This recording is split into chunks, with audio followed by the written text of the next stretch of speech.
I spent November working on NaNoWriMo, which is the challenge to write 50,000 words of a novel in 30 days. And I did it. I wrote 60,000 words of a first draft of a romance novel. And then I printed it out and I put it to the side for 3 weeks to focus on other things until the end of December when I packed up my printed out manuscript and my suitcase, and my partner and I drove the 11 hours from where we live in Andorra down to the southern coast of Spain.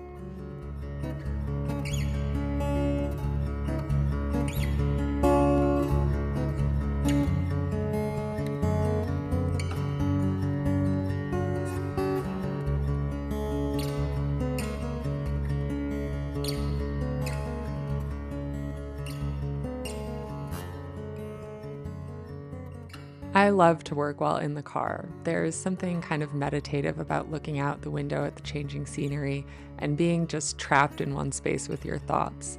And it especially helps to have someone who enjoys talking your ideas out with you.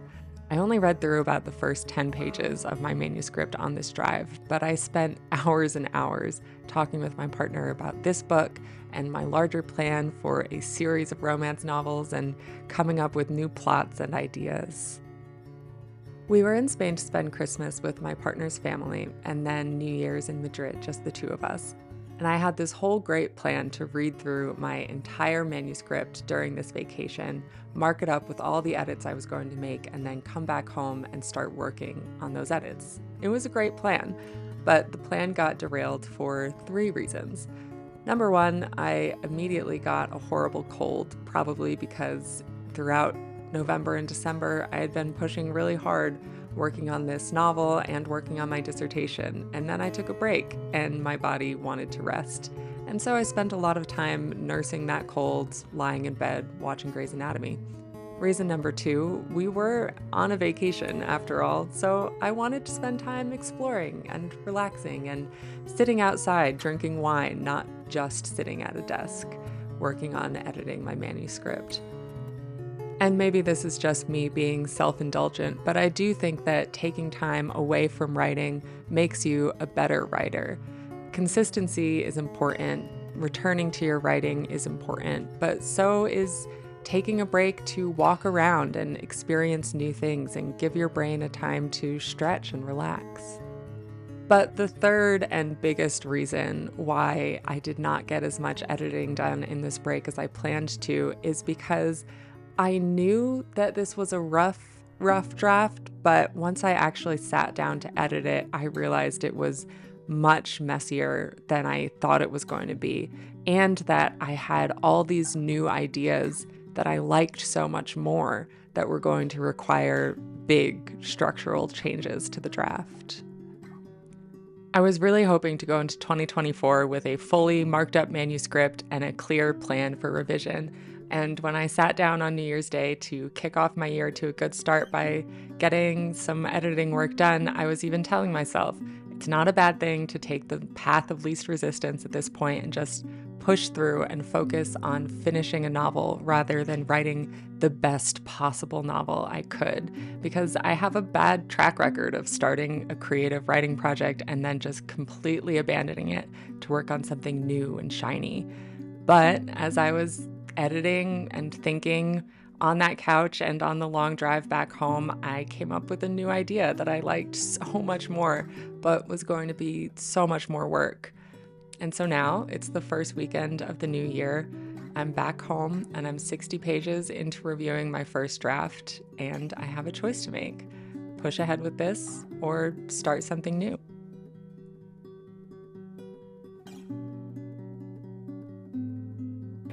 Happy New Year from me and my genuine disaster of a first draft. I don't ever make formal New Year's resolutions, or at least if I ever have, I never stick to them.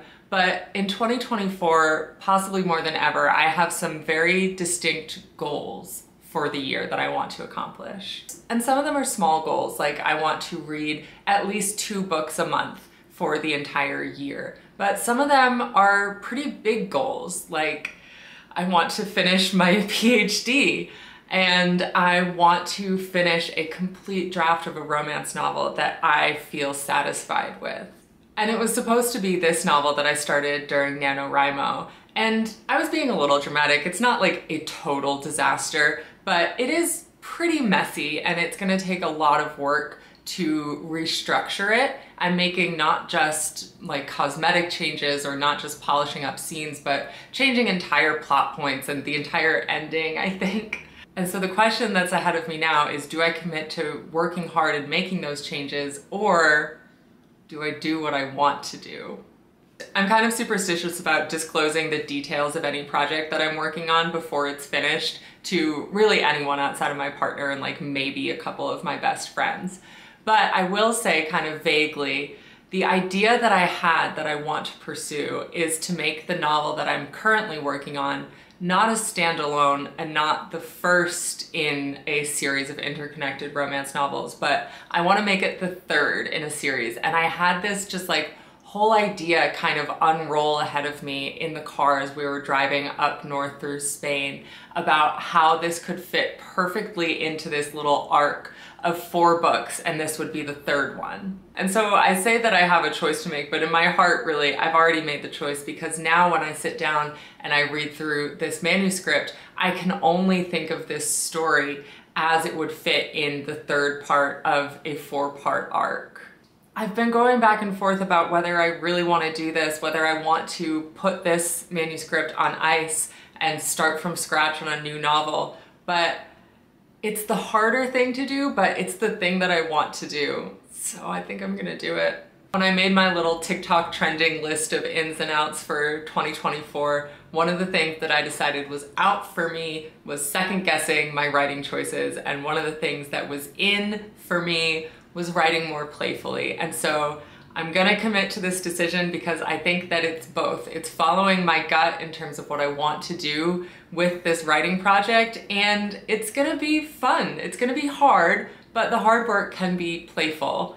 And so this poor little baby manuscript that I only made it that far into reading back through before getting a better idea is going to be not abandoned, but put to the side for a while. 2024 might not be the year for this novel. Maybe 2025 will be the year for that novel. And so now I get to jump into one of my favorite parts of the writing process, which is not the actual writing, but the planning, when everything seems so possible and clear, and you can make a structure and you can delude yourself into believing that you're really gonna stick to that outline this time, and you're just gonna write straight through and it's gonna be so easy. If you subscribe to my channel, you can follow along with me as I jump into this outlining and drafting process all over again, and you can maybe help keep me accountable to my commitment to finish this project. For sure, this one, I am not going to get distracted from. I am going to finish it.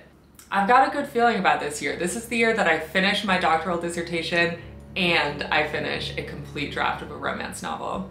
2024, it's gonna be my year. It's gonna be our year.